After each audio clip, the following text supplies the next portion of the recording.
You are listening to Alex Nanlohi Podcast, to know the Lord and to make Him known.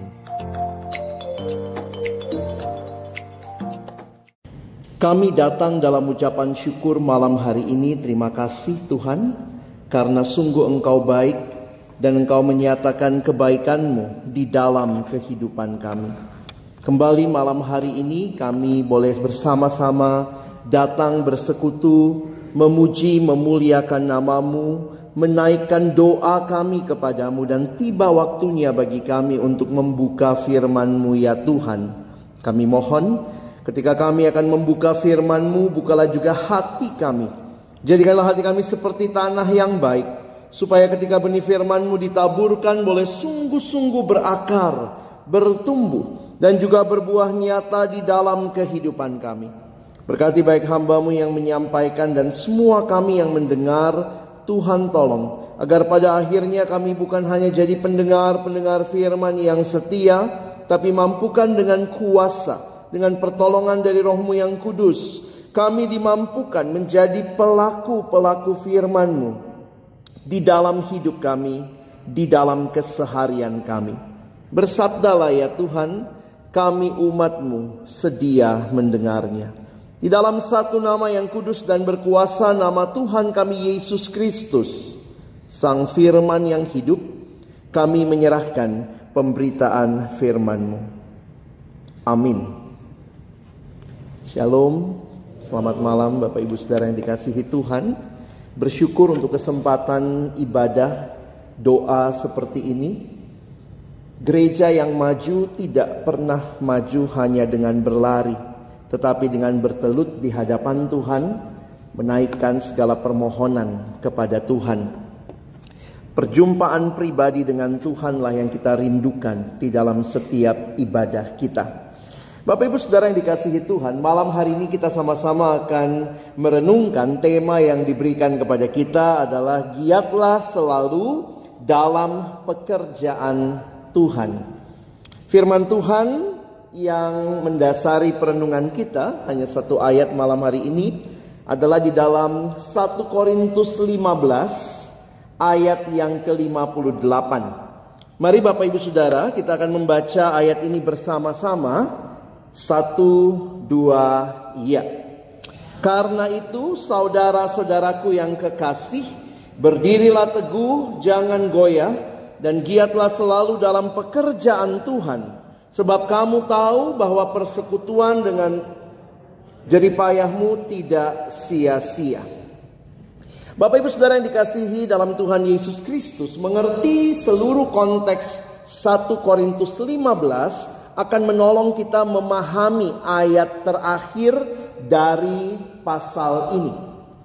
1 Korintus 15 ayat 58 adalah ayat terakhir di dalam perikop atau pasal 1 Korintus 15. Tapi apa yang ada sebelumnya? Nah, kalau Bapak Ibu Saudara memperhatikan, bagian 1 Korintus 15 ini dimulai dengan kebangkitan Yesus dan penampakan Yesus setelah kebangkitannya. Lalu kemudian Paulus melanjutkan dengan keyakinan akan kebangkitan kita, juga diskusi yang panjang tentang natur dari tubuh kebangkitan kita.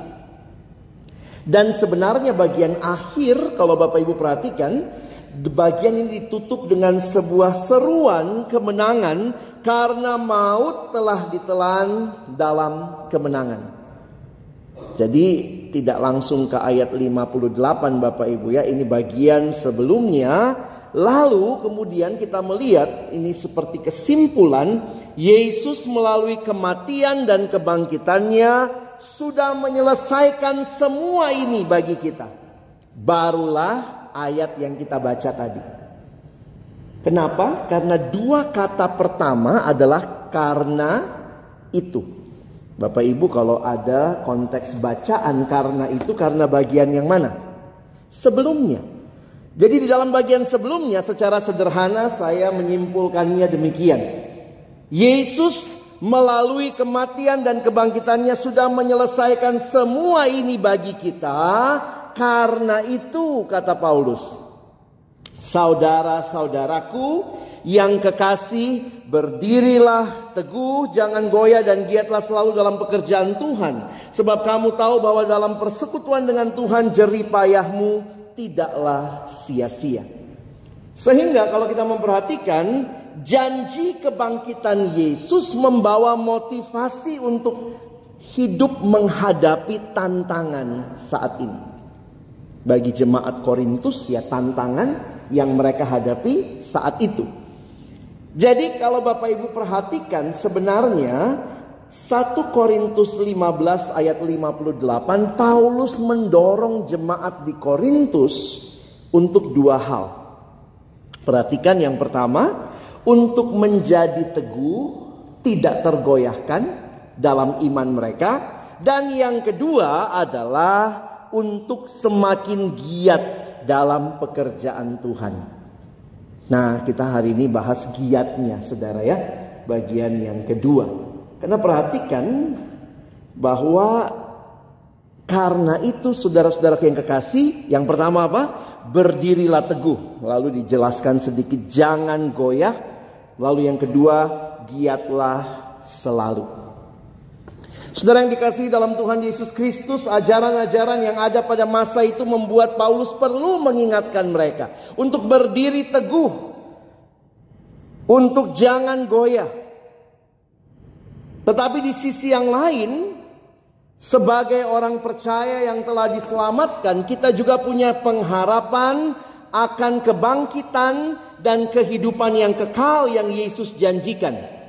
Seharusnya hal ini mendorong kita juga mengabdikan diri untuk pekerjaan Tuhan, karena kita tahu bahwa pekerjaan kita di dalam persekutuan dengan Tuhan tidak sia-sia. Bapak Ibu, jadi orang Kristen tuh menarik ya.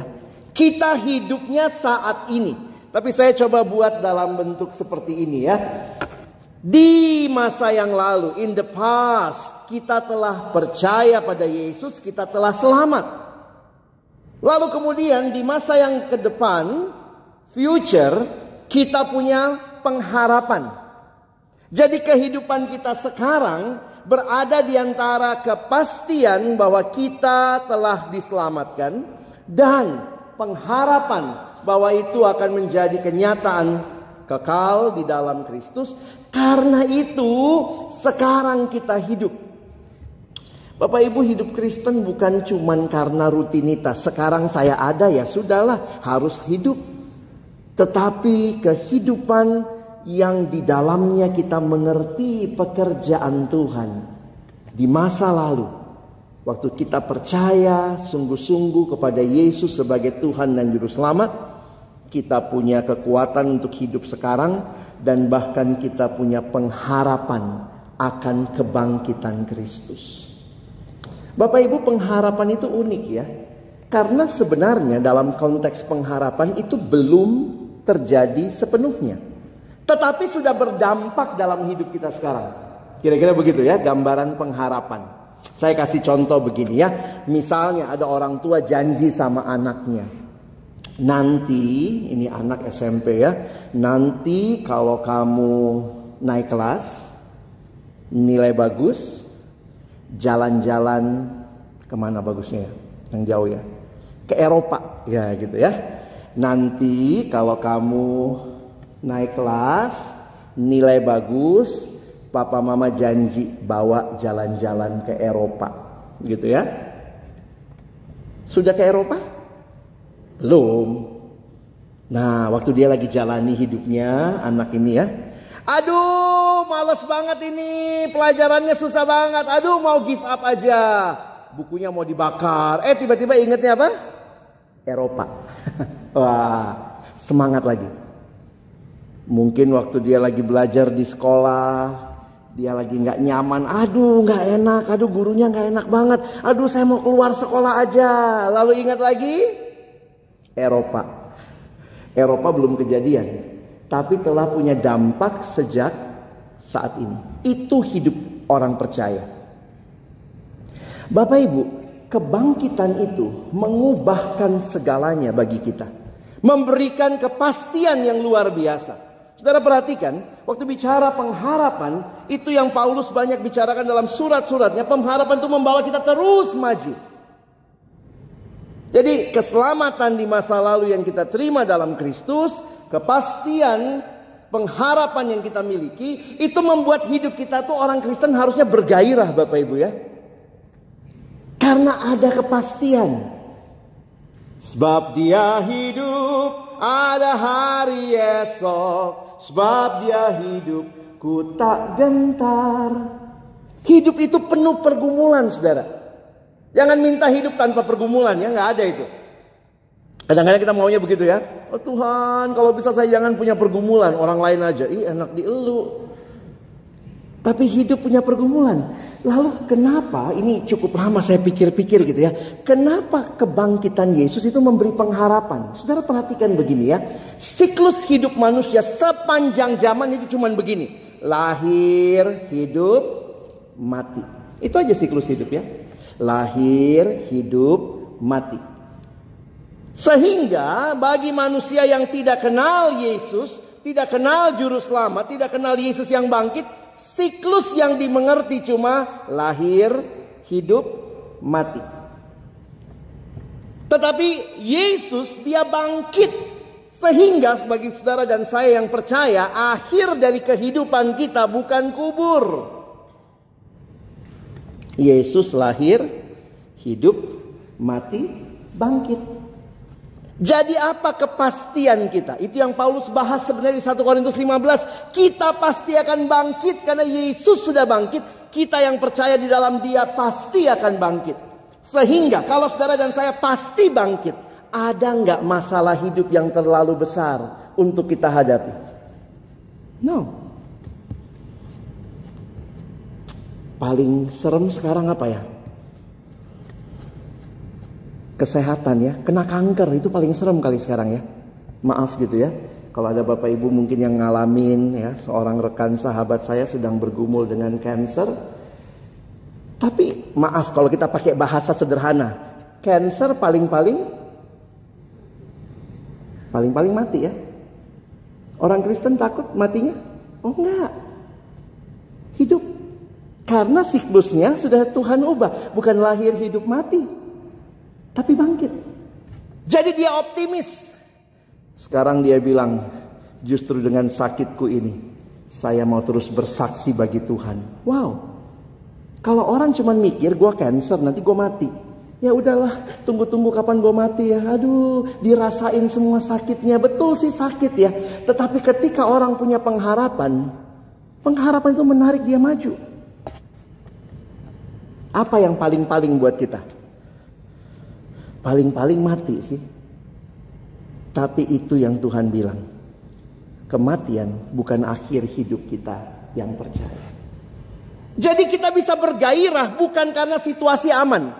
Kita bisa bergairah bukan karena semua beres. Kita bisa bergairah, kita bisa punya motivasi karena kita tahu Yesusku hidup. Dan karena dia hidup. Karena itu kata Paulus, berdirilah teguh. Jangan goyah. Lalu masuklah gitu ya. Giatlah di dalam pekerjaan Tuhan. Saudara, kalau Tuhan sudah begitu baik sama kita, maka mari kita melayani dia. Bersyukur yang hadir malam ini mungkin juga banyak adalah rekan-rekan yang aktivis pelayan ya. Tapi apakah kita melayani Tuhan karena apa? Jangan-jangan kena job desk. Wah, harus begini, jam sekian mesti datang, harus datang lebih awal. Kenapa melayani? Jangan-jangan karena gak enak sama penginjilnya, gak enak sama pendeta. Kenapa pelayanan? Bisa jadi banyak sekali alasan yang kita miliki. Tetapi alasan yang pertama dan terutama adalah karena Tuhan sudah menyelamatkan kita. Dan dia pasti memberikan janji kehidupan kekal bagi kita. Maka kita dibawa untuk melayani dia. Melakukan pekerjaan-pekerjaan bagi Tuhan. Saudara, apa saja yang masuk dalam pekerjaan Tuhan? Saya pikir sih semua bagian kehidupan yang kita sedang persembahkan kepada Tuhan. Pelayanan di gereja secara khusus menjadi cara Tuhan juga membawa saudara bertumbuh di dalam dia. Yang pertama bicara Yang pertama bicara tadi tentang jangan goyah. Tapi kemudian ada respon keaktifan yang muncul di dalam kita mengerjakan pekerjaan Tuhan. Saudara, kenapa? Perhatikan sebentar ya. Istilah, kita masuk ke tema kita, giatlah selalu dalam pekerjaan Tuhan.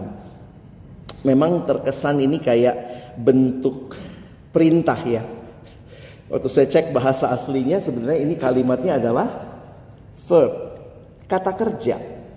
Memang agak sulit diterjemahkan sehingga saya cukup mengerti kenapa akhirnya diterjemahkan giatlah ya. Kalau Bapak Ibu perhatikan, kata giat dalam bahasa Yunani itu ya, kalau nggak tahu itu apa ya sudah lihat dalam kurungnya ya.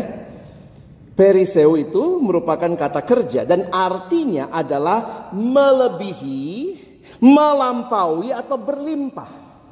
Menarik juga nih ya kata ini waktu diterjemahkan di Alkitab kita ya. Istilah ini menyiratkan melebihi jumlah yang biasa atau yang diperlukan, melimpah atau tersisa. Kata ini juga dapat berarti menyebabkan sesuatu menjadi berlimpah. Indonesia memilih menerjemahkannya TB1, terjemahan baru menggunakan istilah giat. Giatlah. Alkitab berbahasa Inggris, New International Version, menggunakan istilah always give yourself fully. Karena untuk menampung arti yang begitu kaya ini ya, always give yourself fully to the work of the Lord. Indonesia punya terjemahan juga yang namanya TSI ya. Pernah baca Bapak Ibu terjemahan sederhana Indonesia? Lihat terjemahannya. Berikanlah dirimu sepenuhnya. Jadi istilah giat itu kayak kasih semua gitu ya. Berikanlah dirimu sepenuhnya untuk pekerjaan pelayanan Tuhan Yesus. Nah, mungkin yang kita lebih sering dengar atau lebih familiar adalah apa yang ada dalam terjemahan BIMK, Bahasa Indonesia Masa Kini. Terjemahannya apa? Bekerjalah terus untuk Tuhan dengan sungguh-sungguh. Sehingga Bapak Ibu Saudara yang dikasihi Tuhan, waktu bicara giat ini bukan cuma sekadar sebuah aktivitas, sebuah rutinitas, tetapi sesuatu yang kita berikan dari semua hal yang mau kita sampaikan kepada Tuhan. Karena begitu berlimpahnya yang kita mau berikan. Ini sama kalau kita bilang give God your best. Kira-kira begitu. Ini bukan cuma giat melakukan tanggung jawab semata-mata hanya karena job desk, tetapi memberikan sepenuh-penuhnya, sungguh-sungguh, selalu sungguh-sungguh, bukan sekali-sekali sungguh-sungguh. Kita kan suka gitu ya. Kalau pas tugasnya lebih kelihatan, biasanya lebih sungguh-sungguh. Begitu jadi MC sungguh-sungguh, singer nggak apa-apa lah, kurang sungguh-sungguh juga nggak apa-apa, kurang kelihatan kok. Jadi kadang-kadang gitu ya, always, setiap kali, selalu, giatlah selalu. Saya tidak tahu bagaimana Bapak Ibu menerjemahkannya. Jujur waktu saya persiapan ini ya, saya tuh giatnya kalau apa ya? Giatnya yang selalu memberikan sepenuhnya itu kalau apa begitu. Pelayanan kita banyak rutin ya. Dan rutin itu biasanya menggilas kesungguhan. Karena apa? Makin rutin kita makin terampil. Makin terampil kita makin merasa gak butuh persiapan. Makin gak butuh persiapan pun kadang-kadang kita ngerasa ya udah gak butuh Tuhan juga gitu ya. Tapi coba kalau baru pertama kali. Kalau baru pertama kali MC itu ya. Doanya tuh satu RT disuruh doainnya gue MC ya. Udah gitu, begitu maju lagi pakai mode getar, gitu ya. Karena masih pertama kali. Tapi kalau udah sering, mimbar, nggak pakai mimbar pun gue nggak kelihatan bergetarnya. Jadi banyak kali dalam kehidupan kita, kesungguhan itu ada di saat-saat awal pelayanan. Makanya sebenarnya yang paling gampang munafik siapa? Jemaat atau pelayan? Jemaat jawab dong. Siapa yang lebih gampang munafik? Yang di depan. Yang bisa tampil seolah-olah kita ini luar biasa. Tapi hati kita Tuhan yang tahu. Bapak Ibu Saudara, kata giatlah selalu. Mari beri yang terbaik kepada Tuhan senantiasa selalu di dalam kehidupan kita. Setiap kali kesempatan pelayanan adalah give God your best. Give God your best. Seperti seorang anak yang selalu berkata, Tuhan, papaku, tanpa engkau aku tidak bisa. Kadang-kadang kita tanpa sadar merasa anak yang sudah gede. Papa lepasin, gak usah. Kekristenan beda bicara kedewasaan sama kehidupan dunia. Orang makin dewasa, anak bapak ibu makin dewasa, berarti makin tidak bergantung sama bapak ibu ya. Coba kalau anak SMA, terus kita, mama suap, mandiin, pasti kita bilang, ih udah besar kamu. Jadi bukti besar, dewasa, makin tidak bergantung sama orang tua. Tapi kekristenan, kerohanian, apa bukti kita dewasa rohani? Makin gak butuh Tuhan? No, kita makin butuh Tuhan. Bahkan di hal-hal yang sangat rutin dan sangat kita kuasai. Kiranya kita berkata, ya Tuhan, pimpin aku. Ku tak dapat jalan tanpa Engkau. Ya Tuhan, tiap jam, tiap menit, tiap detik bahkan aku memerlukan Engkau. Bapak Ibu menjaga sikap hati kayak gini gak gampang ya. Karena pelayanan itu bagi saya bukan cuma masalah aktivitasnya, tapi hatinya. Kalau malam ini kita mau disegarkan ya, ini katanya kebaktian penyegaran. Saya pengennya bawa air, saya siram nih, biar seger ya. Beberapa belum mandi nih kayak pulang kantor ya. Tapi mari, kesegaran itu datang dari hati yang betul-betul berkata, Tuhan, aku telah Kau selamatkan, Kau berikan kepastian hidup yang kekal. Sekarang aku mau memberikan segalanya kepadamu. Aku mau terus bergantung kepadamu. Bukan masalah berapa kali saya sudah berdiri di mimbar ini, saya sudah pelayanan di komisi-komisi, tetapi seberapa saya bergantung kepadamu. Itu hati yang kiranya saudara dan saya terus miliki. Jika kita masih rindu Tuhan memakai kita. Terakhir saya coba angkat sedikit ya, mungkin ini bukan poin utama, tapi saya waktu memperhatikan frasa ini, Bapak Ibu lihat ya, ada kata ini di frasa ini di bagian akhir. Dalam persekutuan dengan Tuhan, ya. Ini muncul tadi ya. Coba lihat itu. Dalam persekutuan dengan Tuhan.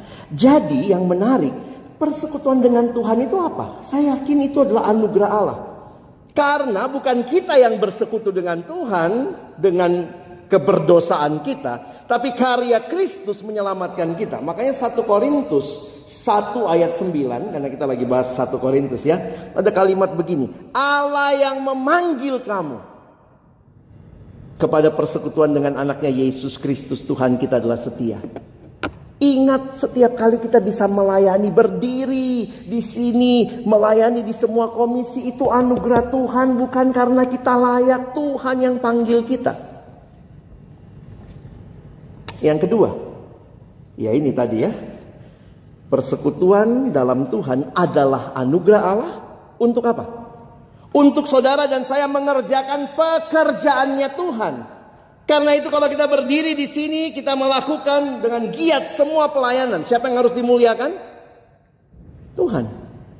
All the glory must be to the Lord. God and God alone. Kau ya Tuhanku. Segala puji bagimu. Nah, tapi ada hal yang menarik waktu saya persiapan juga melihat persekutuan dengan Tuhan ini, saudara ya. Dalam persekutuan dengan saudara seiman. Kenapa? Kalau Bapak Ibu perhatikan dalam bahasa Indonesia memang tidak terlalu kelihatan ya. Tapi sebenarnya kata saudara-saudara itu muncul di awal. Sepanjang teks ini, nanti Bapak Ibu perhatikan sebenarnya ini bentuknya plural dalam bahasa aslinya. Nah, ini muncul di dalam bahasa Indonesia sehari-hari. Coba lihat teks itu ya. Oleh sebab itu saudara-saudara, Hendaklah kalian, sebab kalian, semua yang kalian. Jadi di sini saya menyimpulkan bahwa yang namanya persekutuan dengan Tuhan itu juga persekutuan dengan saudara seiman.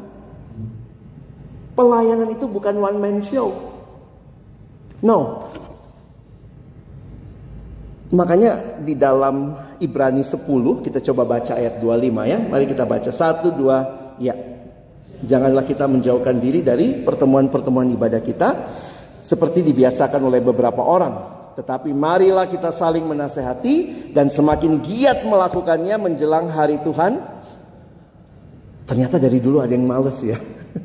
Seperti dibiasakan beberapa orang.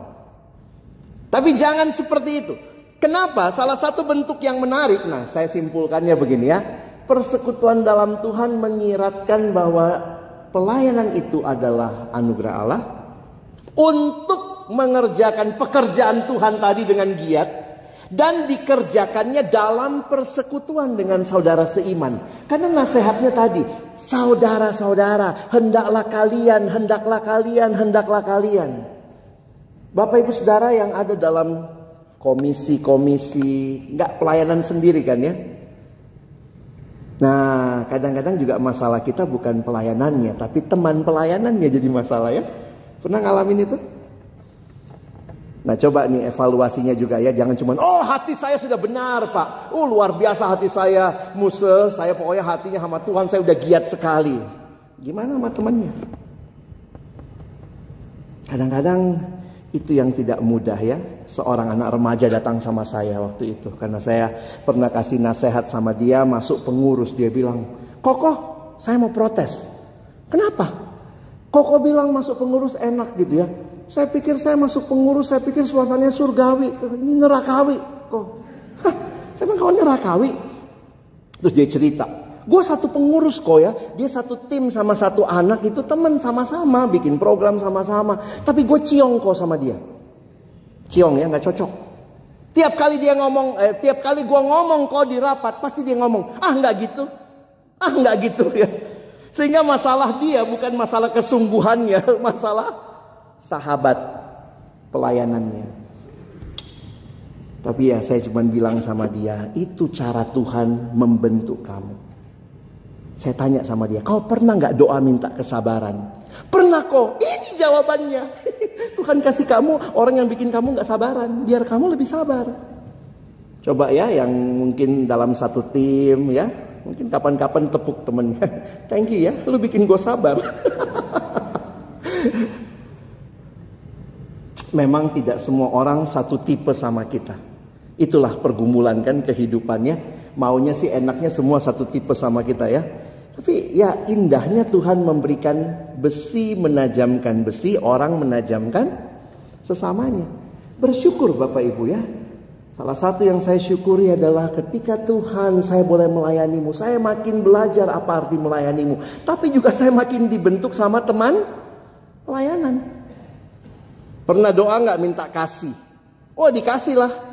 Orang yang susah dikasihi kan supaya terlatih kasih kita. Begitu masuk pengurus ketemu kucok-kucok, si kurang cocok, si kurang cocok. Nah tambah pusing lah kita ya. Tapi itulah cara Tuhan indah ya membentuk kita. Saudara mau disegarkan malam ini? Jangan cuma pulang, Tuhan luar biasa. Baikkan, maafkan. Belajar komunikasi, belajar doain orang-orang yang di sekitar kita. Kita mau giat melayani kalau ternyata relasi horizontalnya juga nggak baik, saudara. Itu juga jadi pergumulan ya. Memang kalau dulu kan katanya ada gambaran itu tipe temperamen ya. Ada kalau itu pembagian dulu, tapi bagi saya menolong tuh ya. Ada 4 tipe temperamen. Bayangkan kalau di pengurusan kita ada 4-4-nya kan. Yang satu sanguin. Sanguin itu kan sangat tampil ya. Kalau ada dia pokoknya ceria lah ya.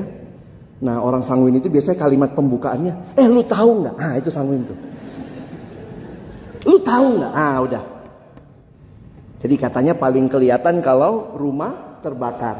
Kalau rumah terbakar sanguin mana? Lari dia keliling kampung. Wah kebakaran, itu sanguin. Terus ada tipe kolerik. Kolerik itu tipenya apa? Kerja. Nggak banyak ngomong dia. Dia ambil air, dia isi di ember, dia siram. Kebakaran kok lari-lari. Pernah ketemu gitu nggak? Yang sanguin tuh banyak banget ngomongnya di rapat. Kerjanya Terus datang yang melankolis, sangat perasa, lembut sekali perasaannya. Di mana dia? Di pojok, nangis. Kebakaran. Melankolis itu ya mikirnya jauh banget gitu. Dia mikir, aduh kalau kebakaran dia nggak bisa pergi kerja. Kalau dia nggak kerja nanti dia miskin. Kalau dia miskin dia tinggal di bawah kolong jembatan. Ini panjang banget dia mikirnya. Nah makanya biasanya orang-orang itu analitis ya, melankolis. Datang si flegmatik, si cuek. Oh kebakaran.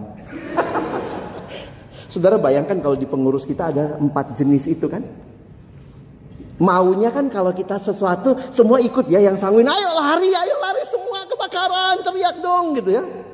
Makanya katanya secara tipe temperamen itu nggak cocok tuh sanguin sama flegmatik. Karena sanguin kan selalu, lu tahu nggak? Flegmatik jawab, iya tahu. Habis cerita. Ya. Tapi saya puji Tuhan ya. Kesaksian pribadi, teman baik saya dalam pelayanan, saya katanya sanguin saudara ya. Tapi teman baik saya dalam pelayanan adalah seorang flegmatik. Kenapa? Dalam Tuhan kita saling menerima. Itu indahnya. Waktu saya selalu ngomong, lu tahu nggak? Terus dia jawab tahu. Tetap aja saya cerita. Oh bodoh amat. Gue cerita tetap ya. Karena saya tahu dia jawab begitu juga dia mau tahu sebenarnya ya. Indah waktu kita kerja sama-sama di dalam pelayanan. Saya sungguh rindu. Pelayanan kita adalah pelayanan yang bertumbuh. Bukan hanya dalam relasi dengan Tuhan. Tapi malam ini juga kita pulang dalam relasi dengan sesama. Karena apa? Saudara-saudaraku, tetap teguh. Jangan goyang. Dan giatlah. Sebenarnya kalimatnya giatlah kalian selalu. Saudara mau pulang? Mau ya? Harus pulang ya. Jangan tinggal di sini ya. Bikin repot orang gereja ya. Tapi pulanglah dengan kesegaran. Bukan karena kita tahu tugas kita saja. Tapi kita punya relasi dengan Tuhan. Dan kita juga boleh bertumbuh dalam relasi dengan sesama. Amin. Mari berdoa.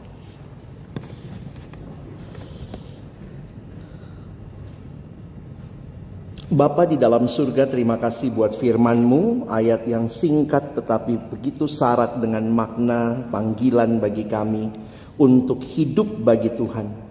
Jika ada di antara kami yang saat ini mengalami kelesuan, Tuhan ingatkan kami bahwa tidak ada masalah yang terlalu besar di dalam Tuhan. Kematian pun Engkau sudah lalui, sehingga kami boleh punya hidup yang kekal.